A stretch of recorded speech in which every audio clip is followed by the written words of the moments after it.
Hello mga kalots. Kain tayo ng rambutan mga kalots. Ayan. Daming bunga mga kalots. Yun. Yan. Masarap to mga kalots kasi yung laman niya natatanggal sa buto mga kalots. Ang tamis mga kalots.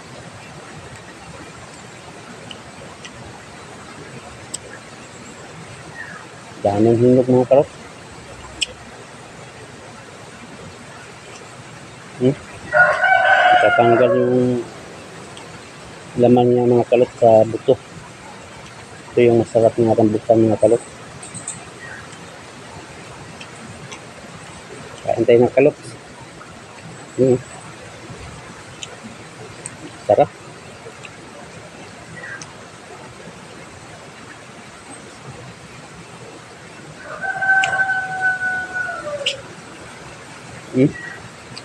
Natatanggal yung laman niya sa buto mga kalots. Ito yung the best na rambutan mga kalots.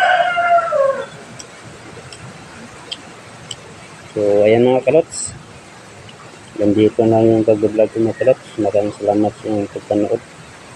Bye bye.